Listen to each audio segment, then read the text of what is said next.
Yeah, Mike. We understand things from this, that's fine. But at the same time, our authority is the Quran itself, the authentic Sunnah of the Prophet ﷺ, and the understanding of the Sahaba. These are things which we agreed upon.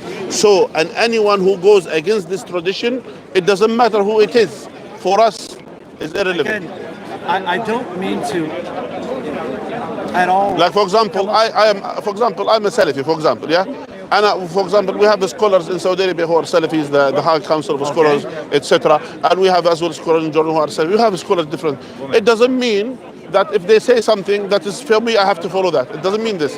It doesn't work like this. For us, the authority, anyone who say whatever they want to say, they have to back up. Even a scholar, even a group of scholars, they have to back up what they say with the evidence from the Quran itself or from the authentic Sunnah of the Prophet ﷺ. If they didn't provide this, we don't accept it. Simple as that. And I respect you don't have a pope, right? I got that. I never said you did. I said if you go to a scholarly, I think I said the words were a scholarly place like Al Azhar, it could be Saudi. I'm not saying there's not other places. What I'm simply saying is if you go to the mosque down the street, will they know the 10 qira'at?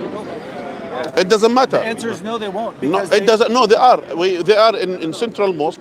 They are teaching now the 10 Qur'an in Central Mosque, which is there, which is the mosque that I work in.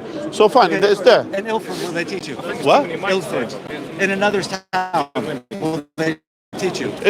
It doesn't matter where it is. It doesn't matter where's the place. There are some places that have more You knowledge can't than bring- others. That's what I said. Okay, Al Azhar is not necessarily have the whole knowledge. For me, I believe, for example, Saudi Arabian scholars have maybe more knowledge. To me, for example, Okay, give me a university. For me. there. Give me a university there. Name. yeah. Give me the name of one university that might be better. What do you mean one universal? In Saudi Arabia, the name of one place that's better than Al Azhar. The high, I see it in certain things more appealing to me, let's say, because they follow certain traditions which I believe there are more. Now, for example, they call the High Council of Scholars in Saudi Arabia. High Council of Scholars. Thank you. I just wanted to know So, them. for me, but in the same time as well, I study as well from the tradition of Sheikh Al-Albani rahimahullah. He was a scholar of Hadith, etc. And he was someone all throughout his life preaching and teaching people to go back to the Quran and the Sunnah of the Prophet sallallahu alaihi wasallam. And anyone who said, even them, if they said something, I'm obliged, because we have a school of thought, we have different approaches. Yet, it doesn't mean for me I have to accept if there is someone who is a people of scholarly, let's say, level. It doesn't mean I have to accept everything they say. Simple. Here's the assignment for you, and then I want you to write to me. Okay? No, I don't want to adora to. I have no time. I have no time. I'm Okay. serious. I have no time. Because You say what you wanted to say, and then finish. I mean, you're just taking the time. I mean, you take all You that told time. me, no, this is a part of our conversation. Let's finish it. You said that there are some places, like this place in Saudi Arabia, perhaps Al Azhar, maybe down the street, that have the qira'at. Beautiful. But not everyone does. Because you actually need to go to a place. This to has. study. I don't need. For me, I don't have to learn the qira'at. Still, the qira'at itself, the qira'at of the Quran, they are. But basically, all of them, part of it has to be the Rasm al-Uthmani, written according to what Uthman during the time of Uthman. Again. That's part of the Quran. And if the qira'at doesn't follow, again, you see here, because we have when we say meaning of the Quran, what's the Quran? What the scholars has accept that the one which is recited, I mentioned to you, and as well the one which is the 10 qira'at, it is according to what is called al-Rasm al-Uthmani, things which was written at the time of the Prophet sallallahu alaihi wasallam, rewritten at the time of Abu Bakr radiyallahu anhu, and then it was compiled during the time of Uthman, and then the Sahaba of the Prophet sallallahu alaihi wasallam, they accept this is the Quran. So anyone who brings a letter outside of this is not the Quran. Simple. Okay, that's fine. Where is the other two chapters which is similar to this condition? But there were no dhammas in the first Quran. Right? La ilaha illallah. I'm not talking about dhammas. I'm talking about the text itself. Where is the other? You said there are two chapters in the Quran which is not there. What are they? So I would like you to go to your favorite scholar in Saudi Arabia or somewhere else and ask them about Ubay. How do you pronounce his name? Ubay ibn Ka'b. What about him? I want you to ask about something that he recorded. Listen. Surah. Give me the source. Okay. What's the source? No, your source is your scholar. No. What's the source? No. What's the source? You brought something. When you throw something to the people, what's the source? Al-Khala. What? This. Surah. Al-Khala. Where is the source of this? No. Your source is your friend. Where is the source? Where is the This source? is from a scholar Okay, from listen. Al-Azhar. It doesn't matter. Someone, by the way, there is one of Al-Azhar graduate. He said the one who authored Sahih al-Bukhari. His name is Jum'ah Muhammad Ismail. He thought his name. Then he doesn't know that Jama'ahu Muhammad ibn Ismail al-Bukhari means he gathered by. And then he said Jum'ah because he doesn't know what's going on. Yeah, Jama'ahu. He put Jum'ah. He said Jum'ah. So for me, it doesn't have authority. Again, where is this source? I need the source of this. The source of this. Don't give me someone said. That's okay. I need the source. Good. It's from Al-Azhar. No, that's not source. Al-Azhar is not a source. I need the source. Source. Al-Khala. There is nothing like. Where is the source? No. I want you to tell me your What is the scholar source? if you believe it exists. Where is the source? Does it exist? So there is no source. So we have here. Salam Here's the alaikum. second one. Come, Adnan, come. We'll explain more. I'm asking you. Listen, for nearly half an hour. No, it's okay. Yeah, our friend here. Yeah, he was saying something important, but it's funny. But what he said is as follows. He said there are some chapters which is not mentioned in your Quran. Yeah, I said which one? Okay. He said to me, who has you the a authority? scholar? He's a Are Christian. you a He's a scholar? Christian. I'm a student. That's what I like. You see? Yeah. Yeah, I He's a didn't say. student. Did I say I'm a I scholar? love this man. Because By the way. aren't we all students? Yes. Okay. And it's just what's the He level. said there is surah called Al-Khulu'. I don't know where he got it from. And you're laughing. And I said to him, You're laughing now. who said this? He said someone from Al-Azhar said it. Okay. Are you Christian? So Yeah, he's. let's consider what your term Christian is. I'm a monotheist, first of all. So when you say Christian, That wasn't my question. yeah, but it is because the word Christian. What does it mean? That wasn't my question. Right. Are you a Christian? So monotheist, Do you first of all. subscribe to Christianity? So again, tell me where the word Ask me. Christianity. I'm a Muslim. Yes, I'm a Muslim. I hope so, right? I hope so. Are you monotheist? I'm a Muslim. Okay. And anyone who knows what a Muslim is knows what a Muslim is. Are you a Christian? And then you can explain what version of Christianity. So again, I'm monotheist, and I follow with all my heart the teachings that I see written from what you would call the Suhuf al-Ula. That's what I would say. But are you a Christian? Again, You don't know what a Christian is? Earlier he said yes. Earlier he said yes, and now he said no. 2,000 years, there's a religion going around in the Called name Christianity. in the name of Jesus Really? Christ. Was that the called original Christianity? name? Was that the original name? The question is, You're a student. for the Was it last the original 2,000 years, the name Christian has been used for people who profess belief in Jesus Christ. Yes. Are you one of those? So again, I want to inform you that the original followers were followers of the way. Just so you can know and tuck it away. If you wanna I call me can something, can play the same game. Really? It's called I am history. a follower of all the prophets it's called from history. Adam to It's called Muhammad, history. and we are upon monotheism of all the prophets. I can Yeah. go the long way. It's just called I can go history. the long way. It's No. called history. First, Followers of the way. my name is Adnan, right? I love Your that name? name. Your name? William. William. I'm a Muslim. Who are you? Right, follower of the way. Which That's way? the original name. Which way? M1, The highway. M6, M25. Which way? Which way? The highway. Highway. Or the Which so way? so there are plenty of ways in the world. We want to know which way so that we can engage with you. The way is the original term that the followers of Jesus used. So Okay. if you all understand that, The reason why you're we'll doing move on. this, the reason why you're doing this, I'm a very polite person, by the way. Don't take it wrong. Don't take it the wrong. When I say something harsh, I don't mean insult. I mean reality, facts. The reason why you're doing this is because you don't want to indulge in a full discussion on the Bible. Okay? Because what we do is when you attack the Quran, for example. Mr. Dad, I'm gonna say something. Yeah. When you attack the Quran, we ask you about the Bible. And it's like the pot telling the kettle you're black. Okay? The Quran, we claim, standing here right now, and now I'm going to stand by my claim, word by word, reached us directly from the Prophet to us. Our copies here, I don't know if they're Arabic. No, or they're not Arabic, translation. English. Okay. Our copies in the Arabic language, every single word has reached us from the Prophet of Islam, Prophet Muhammad, through his companions and subsequent generations. Can you make that claim about the New Testament? Absolutely not. Are you letting me speak? So there is no comparison. Yes. You attributed motive to me that I'm here to do something. I'm here to have a discussion with my friend about a topic I'm doing research on, which is the Muslim view of the Injil, of the Gospel. Yes. It's a very simple intention. And as always, Great. my intention, by the way, is to discuss these things. And maybe it's uncomfortable for some people, but to discuss them and to say, okay, what are the things that are important about this topic? We talked about monotheism earlier. So don't attribute motive to me. It's I won't. not a good idea. I won't. I am saying, I'm giving my opinion on why you wouldn't disclose Here's your the other religion. thing. You're letting me speak? You're letting me speak? Yeah, I did allow you to speak. I allowed you to speak. I want to give you my intention. So before we get to the Muslim view on Injil, which is very important, it's a very important topic, and it's a very interesting topic. We need to know what is the Christian view on Injil.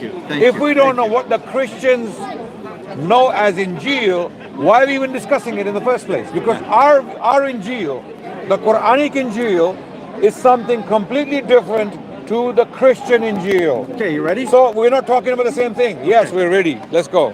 I said to you what I said about monotheism for a very special reason.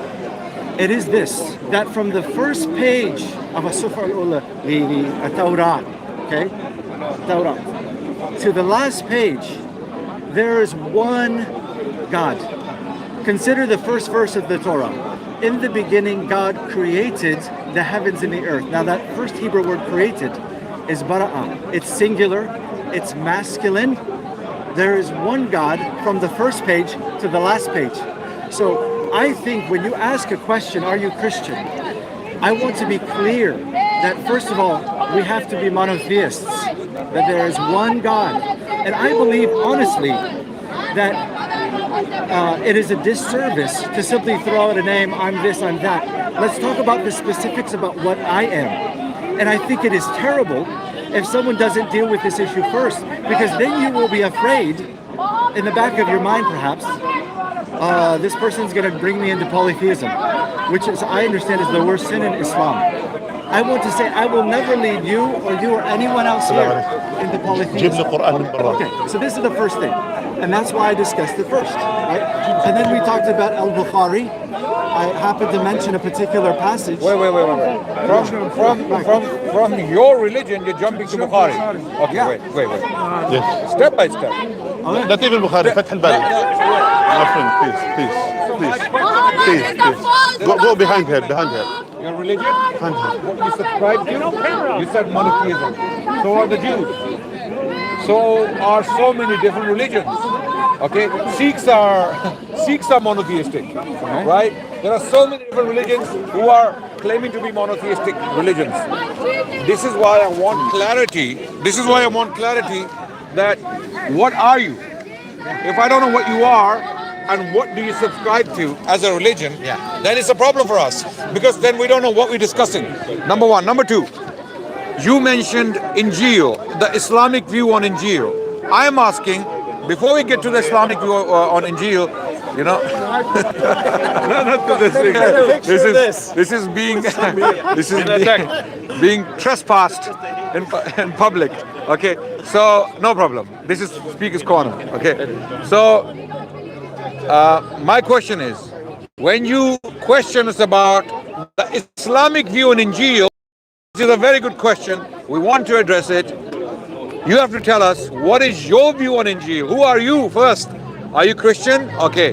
If we establish that you're Christian, then we can talk about the Christian view on Injil. What is the Injil? Then we can bring that definition and that understanding to the Quran and see if the Quran is talking about the same phenomenon. Is that fair? Yeah. Okay, good. At least we have. Injil, no. Never could. Never would, because But the Christian Injil does. Page to the last page, there is one God. We don't talk about there being 2 or 9 or 4 or some other number. There is one God. Okay, so that is the central message of the Injil, and this is something I said to my brother here. I appreciate that. You are now talking about Injil without explaining what it is. We don't know what Injil is. When you say Injil, what do you mean? Okay. Yeah, So we know what it means. We know what it brother means. here, Yeah, the Sheikh, yeah. that if you put the Bible, for example, Torah, Zabur, and Injil here, and you put the What is Quran here, Injil? What is Injil? just the pages that are written in the Where? Gospel. for example. Where are these pages? Just a minute. Just a minute. And if you put these books next to You the see, you Quran- see where we're going with this? I did. You put it next to the Quran. before we go anywhere, we need to establish Before what we is go Injil. anywhere, do not interrupt me. I will try. I to won't. interrupt you. I won't. I said I just you want put to. the I Bible want this conversation to be pointed, Good, good. very The pointed. Hebrew and the Greek scriptures, put them next to each other with the Quran. And I said to him, I said, is there a difference? And I said, show me the difference. Right now, he's not part of the conversation. Right. Okay. Right now, I'm talking to you.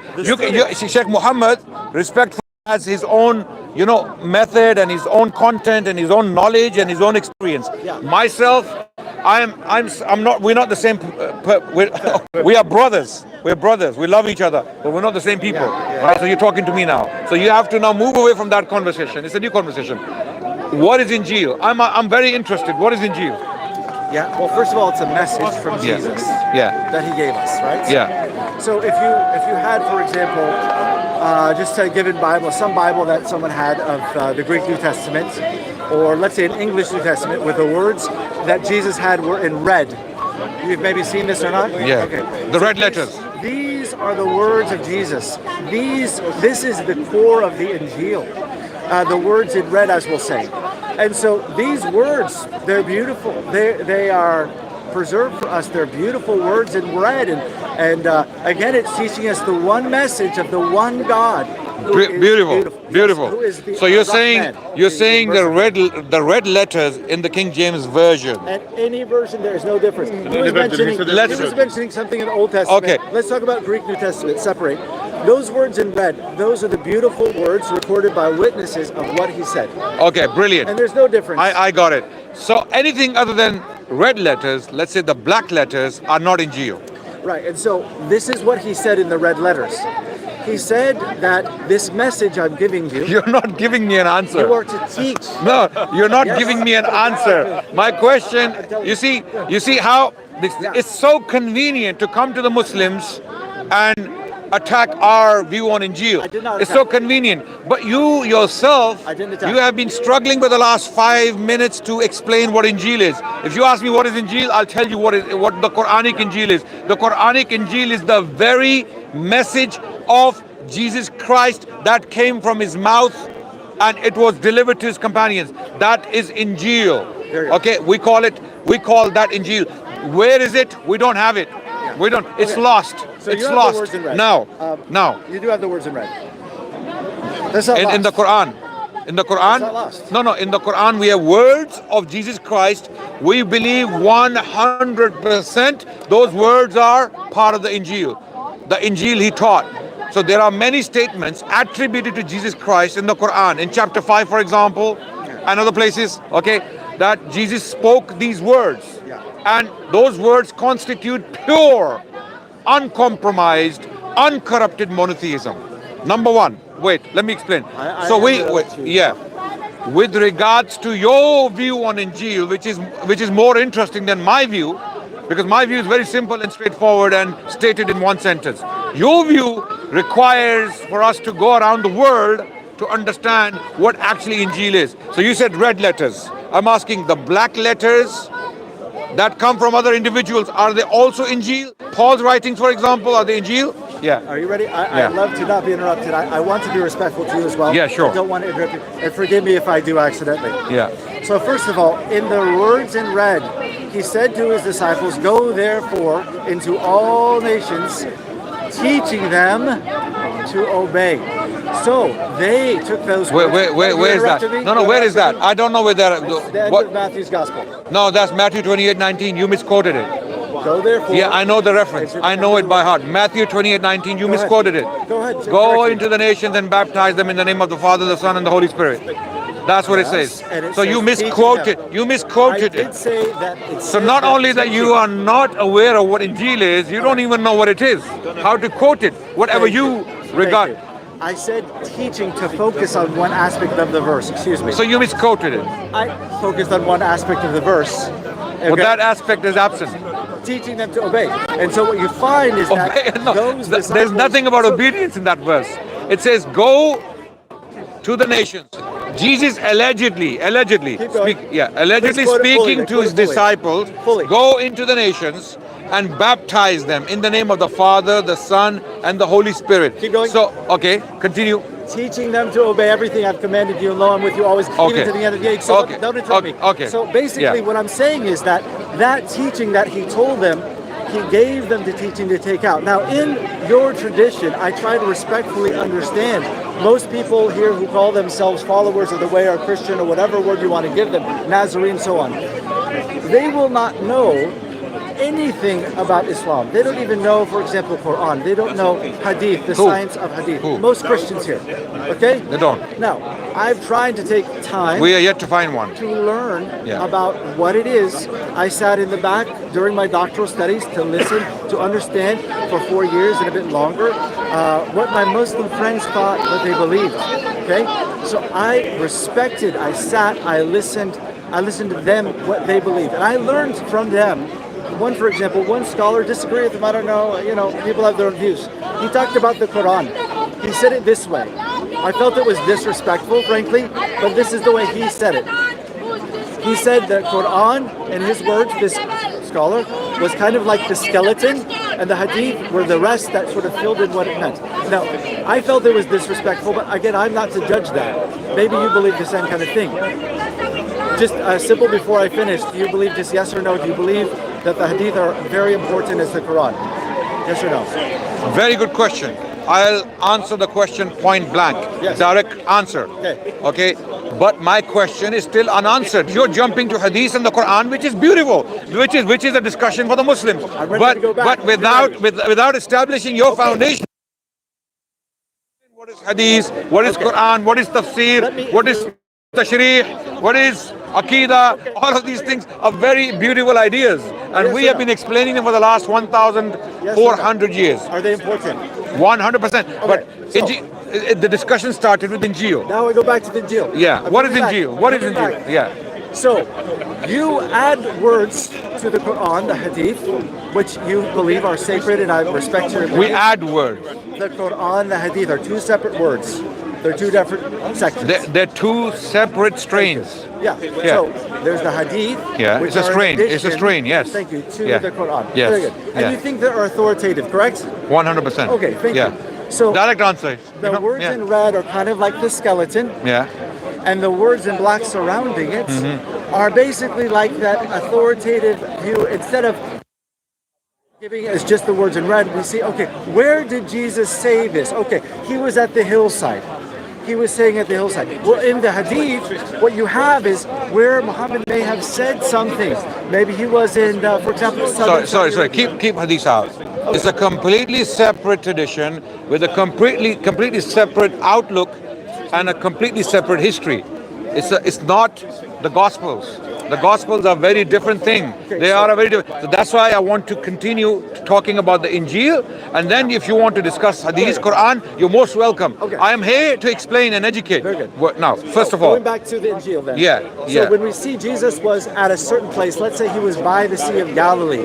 Well, he didn't say those words, but the surrounding words in black, they give us the history of where he was. They give us some background. And all I was saying was with Hadith, and you asked me not to speak about it, is that there is background information. sorry, we're having a conversation here. Sorry. Yeah. There's simply this, that as I have tried to understand the books of Bukhari and so on, there's background No. information given. Try not to do that. Fair enough. Because look, you're No, as they I say, will apples and actually- pears. I'm sorry, Apples I and will pears. try to be a student. Okay, I will okay. try to be a student. Okay. So I won't say no to that. Okay. But So, I see that those two together. You said you're a doctor. They're authoritative. You said you're a doctor. You said they're authoritative. And for me, the words in red are the Injil, and the words in black explain where he was, what the situation was, and so on. Okay. So they're equally authoritative in the same way, or somewhat like. My question is still not answered. You said you have a doctorate in theology, I'm assuming. Religious studies. Continue. Okay, brilliant. Makes my job even easier. Okay, you have a doctorate in religious studies, so you are the best person to talk to. Absolutely not. I'm a student like you. Okay, no problem. You don't just become a doctor overnight. It's not just a walk in the park, right? So my question to you now is, the black letters in the Gospel of John, in the Gospel of Matthew, Luke, and Mark, Are they Injil or not? Simple question. You're going around the world trying to explain, but you're not giving me the answer. Yeah. So I think I was very clear what I said. No, you weren't. Before, is that the words in red are the Injil. Those are the message Jesus gave. You're not answering my question. So the words in black words in the Gospel of John, Matthew, Mark, and Luke. The black words are authoritative, like the Hadith, giving a background information. You're not answering my question. Are those black words Injil? I would say they're authoritative in a different. You're not answering my question. Are they Injil? I would say. I got the red letters. I know the logic there. I know the logic there, and we're going to come to that. Yeah. But before we come to that, I want to know what about the rest, the commentary of the author of the Gospel of John. We don't know who that is, by the way. We don't know. To this day, we don't know who the author of the Gospel of John is. We don't. There are 3 Johns that are claimed to have been the authors. Okay. So put that aside. Whatever we know today as the Gospel of John in black question. That is. So accept it or not. Is that no? Is that Injil? Because he commanded teaching them, it's a secondary. You're not answering my question. You're not answering my question. You asked me what is Injil. I gave you a direct, pointed answer without dancing around the question. I want a direct answer. The words of the Gospel of John minus red letters of Jesus Christ attributed to him, okay, are those words Injil? I think they would be more like the Sahih. I would call them that. Are they Injil? I would call them Sahih Hadith. No. Yes or no? It is Injil? Yes. It is not Injil? No. Which one is it? I would. Okay, I want everyone to pay attention. Everyone watching today and afterwards. Look, everyone watching. Authoritative. What's the date today? 27th of October 2024.